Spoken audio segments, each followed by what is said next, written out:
Clap! Hello! Aujourd'hui, on va parler de l'affaire Méchineau. C'est une affaire que vous avez choisie et sans doute l'une des plus mystérieuses françaises. Je vous laisse la découvrir.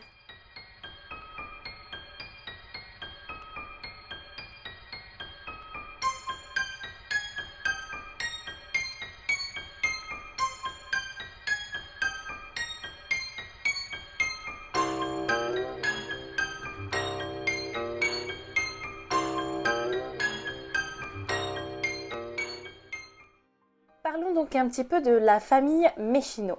La famille Méchineau se compose de 4 membres. Il y a la mère, Pierrette, âgée de 29 ans, le père, Jacques, âgé de 31 ans, également les 2 petits garçons, Éric, 7 ans, et Bruno, de 4 ans. Voilà, c'est une famille tout ce qu'il y a de plus ordinaire. Ils sont, ils se sont rencontrés, le couple, assez simplement. Très rapidement, Pierrette a été enceinte. Ça a été un petit peu compliqué au début, mais ils ont fini par vraiment être la famille typique, un peu cliché et très bien élevée, en bonne et due forme. Dans la nuit du 24 au 25 décembre 1972, la famille va prendre sa voiture, une Simca 1100, et ils vont décider d'aller en fait réveillonner chez une autre famille qui est à 3-4 km de chez eux à Cognac. Donc ils prennent la voiture, ils y vont, ils arrivent, voilà, ils réveillonnent, ils prennent le repas ensemble, tout se passe bien. Effectivement, Jacques est un petit peu... voilà, il lance des sujets de conversation comme ça, il a l'air un petit peu tendu, un peu étrange, mais pas plus que ça finalement. Et puis il laisse traîner la soirée parce que le père du couple chez qui ils sont doit commencer à travailler à 4h du matin et ils ne décideront de partir qu'aux alentours d'1h du matin. Donc aux alentours d'1h du matin, la famille Méchineau sort de la maison, ils font chauffer la voiture, toute la petite famille monte dans la Simca 1100. Voilà, ils prennent la voiture et ils partent de chez le couple. La Simca est couleur grenat, donc c'est une couleur qui est assez visible. Malheureusement, ce soir-là, il faisait pas très très beau, alors ça va dépendre un petit peu des dires, mais disons que ce qui est resté le plus, c'est qu'il faisait très moche ce soir-là, qu'on voyait pas très bien du tout, c'est-à-dire qu'on voyait pas à 100 mètres. Vous voyez, je sais pas si vous habitez à la campagne ou non, mais quand il neige ou qu'il y a un gros blizzard le soir, c'est assez difficile de rouler. Donc il est probable d'avoir un accident de la route, mais généralement on roule assez doucement. Malheureusement, la famille, on n'a de leurs nouvelles que jusqu'à ce moment-là. Ensuite, les jours vont passer et on n'a pas du tout de nouvelles de la famille. Mais personne va trop s'alarmer parce que c'est toute une famille. C'est-à-dire que il se peut qu'ils aient décidé d'aller quelque part, à droite, à gauche, pour, je sais pas, aller voir d'autres gens ou faire d'autres choses. Voilà, c'est une famille complète qui ne donne pas de nouvelles. Donc peut-être qu'ils sont partis tous ensemble. Du coup, personne va trop s'alarmer. C'est vraiment au bout de 5-6 jours que la famille va commencer à se dire que c'est un petit peu étrange qu'ils aient pas de nouvelles, surtout que on est quand même pendant les fêtes de Noël, ils devaient les voir, mais passent des jours, des jours, des jours, et puis en fait, au bout de plus d'une semaine, c'est à ce moment-là que la police va commencer à être prévenue et que la famille va leur dire écoutez, on n'a toujours pas de nouvelles, c'est vraiment étrange. Et en plus, le père ne revient toujours pas au travail. Jacques est quelqu'un de très sérieux, c'est quelqu'un qui a toujours travaillé tout le temps très bien. Il prend même des jobs à côté pour subvenir plus aux besoins de sa famille. Et en plus, c'est quelqu'un qui était vraiment justement connu pour ça, pour être quelqu'un de très travailleur. Donc ça va vraiment faire tiquer.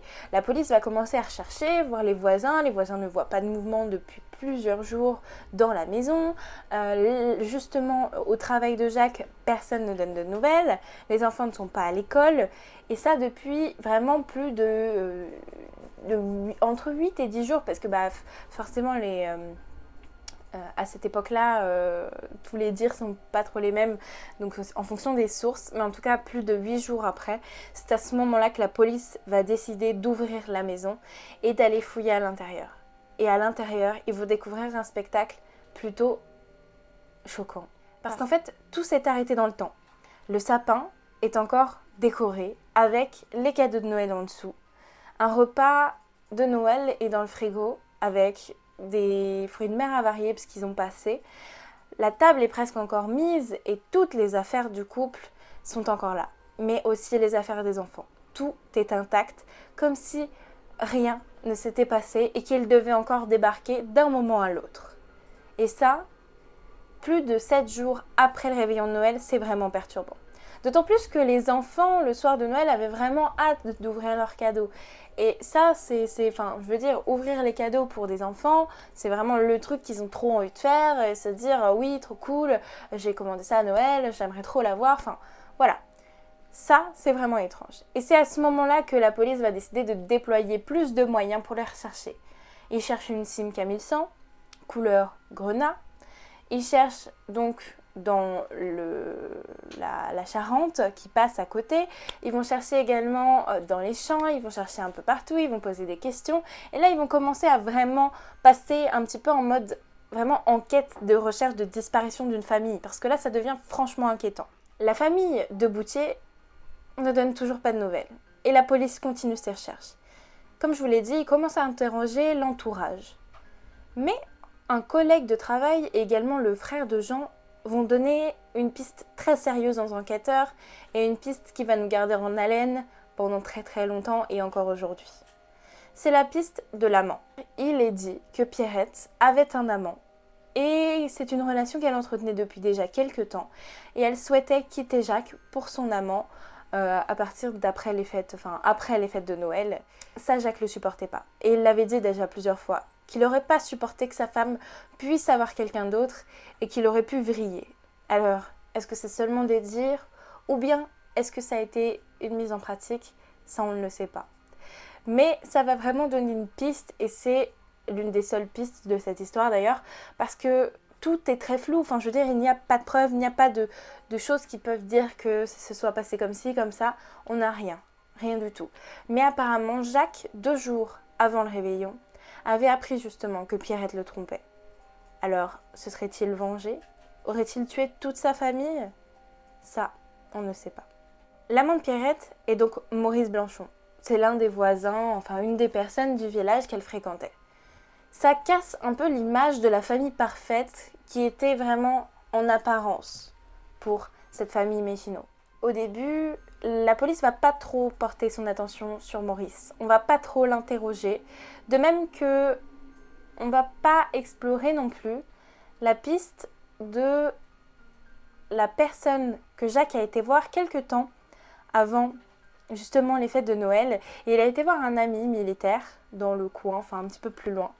Il a été le voir quelque temps et il lui avait dit qu'il aurait aimé aller en Australie. Ça, c'est une des pistes aussi qu'on va garder pour la suite, que Jacques avait l'idée de partir en Australie. En tout cas, c'est ce qu'il avait confié à cet ami avec lequel il avait fait son service militaire. Le temps passe, les années passent et cette affaire tombe petit à petit dans l'oubli. Il y a il paraît que le maire faisait aussi la blague tous les ans, en tout cas au niveau des votes. Tout le temps au moment des votes, si la famille Méchineau vient voter, prévenez-moi. En 2011-2012, l'affaire va être relancée. Tout simplement pourquoi? Parce que le frère de Jacques, à qui du coup devrait succéder la maison, ne peut pas la vendre puisqu'elle est toujours au nom de celui-ci. Effectivement, étant seulement disparu et du coup porté supposé absent, et en fait il n'est pas du tout considéré comme plus propriétaire de sa maison. Le frère de Jacques va faire appel au juge en lui disant qu'écoutez, moi j'ai besoin de vendre cette maison, elle commence à être complètement en ruine, est-ce que c'est possible ou non? Le juge va accéder à sa requête, mais il va également relancer l'enquête en se disant que peut-être avec les moyens d'aujourd'hui, tout ce qui est recherche, nouvelles investigations qui vont être possibles, et peut-être qu'on va avoir de nouvelles informations, on va avoir de nouvelles pseudo-pistes. C'est-à-dire qu'à chaque fois, ça va être des ossements qui vont être retrouvés, on va se dire youpi, c'est eux, et puis non. La Charente va être complètement, pas vidée, mais en fait ils vont vraiment faire des recherches approfondies dans la Charente. Ils vont retrouver une Simca 1100, mais ça ne sera pas leur voiture parce que le numéro de châssis ne correspond pas et la plaque non plus. Jamais ça ne sera cette famille et on n'aura jamais plus de pistes. Ça fait presque 50 ans que cette famille a disparu et on va rechercher au niveau de Maurice Blanchon puisque c'est l'amant. Une source anonyme va faire relancer l'enquête en 2020. Et c'est ça que je trouvais intéressant et c'est pour ça que je voulais vous en parler. Il y a des nouvelles informations dans cette enquête qui a presque 50 ans. Et oui, des nouvelles informations, enfin des nouvelles investigations en tout cas. Maurice Blanchon a été perquisitionné. On a été chez lui, fouillé complètement son terrain et complètement sa maison. Ils ont retourné la terre, ils ont retourné complètement la maison, enfin ils ont tout cherché. Malheureusement, ils ont trouvé seulement un vieux fusil rouillé, voilà, mais pas grand chose de plus. En même temps, ils ne pouvaient pas trouver grand chose étant donné que ce terrain, il l'a acheté 30 ans après les faits, ça fait seulement une vingtaine d'années qu'il l'a. Mais cet homme, en fait, du coup j'ai lu son témoignage, et si vous voulez, je vous le mettrai en barre d'infos si vous voulez aller le voir. Cet homme est complètement encore hanté par le souvenir de ses disparus.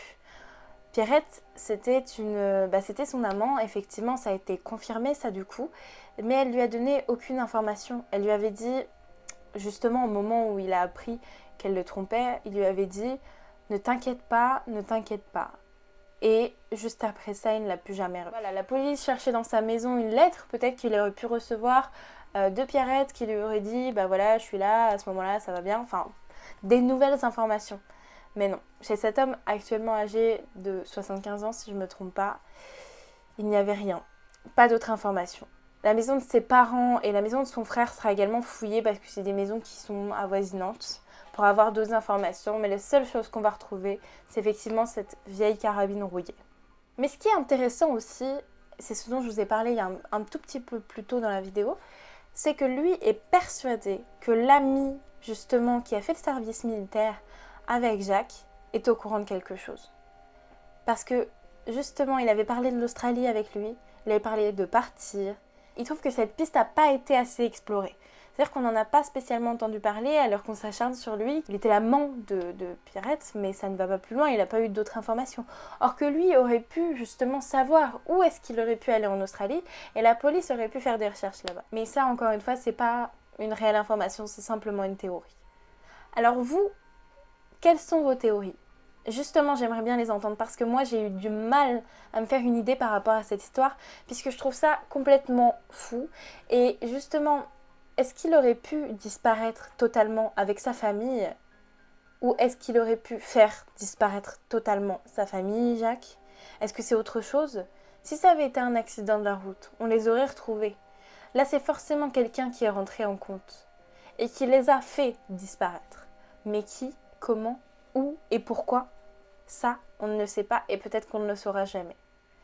Justement, j'attends vos théories en commentaire. Si vous avez justement des pistes, moi je pense que c'est possible qu'ils soient partis justement en Australie parce qu'on n'aurait pas pu les retracer. Après, moi j'ai pas trouvé de source comme quoi il ait récupéré de l'argent de son compte. Je sais qu'on peut voir dans la vidéo par exemple de Max Sky qu'il a pris son argent. Moi je l'ai pas trouvé donc du coup je l'ai pas mis dans cette vidéo. Mais bon voilà, s'il est parti avec de l'argent effectivement, il aurait pu prendre un billet et tout ça. Mais c'est pareil, il aurait trouvé des traces avec son passeport. Est-ce que c'est des choses qui sont tellement enfouies dans le temps qu'on n'a pas retrouvé, qu'au début l'enquête a pris tellement de temps qu'ils n'ont pas retrouvé? Enfin bon, on ne sait pas. On ne sait pas, il y a tellement d'interrogations dans cette enquête que ça en devient presque passionnant. Puisqu'on n'a aucune piste, aucune preuve, aucune chose qui puisse nous mettre quoi que ce soit dans l'idée en fait. Comme d'habitude, je vais vous laisser quelques sources en barre d'infos si vous voulez aller voir, aller avoir plus d'informations. Il y a également beaucoup de personnes qui en parlent de cette affaire. Donc si vous voulez avoir plus d'informations à droite, à gauche ou d'autres théories, vous pouvez aller les voir. Les suggestions pour la semaine prochaine, ça va être de nouvelles enquêtes de disparition. Pas du tout le même genre de disparition, mais je pense que ça peut vous intéresser. Une plus connue, une moins connue. Si vous avez d'autres suggestions d'affaires, n'hésitez pas à me les mettre en commentaire. Je les mets tous dans un coin et après je les traite au fur et à mesure. Soit l'affaire Martin Escadelia, c'est une affaire de disparition vraiment très inquiétante.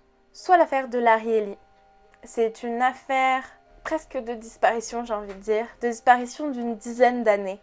Mais alors là pour le coup vraiment abracadabrante, complètement folle. Donc je vous laisse choisir une disparition mystérieuse ou une disparition plutôt folle. Voilà, je sais pas trop comment les expliquer mais je vous laisse choisir en commentaire. On se retrouve donc la semaine prochaine pour une nouvelle vidéo. Je vous dis à bientôt, prenez soin de vous. Bye!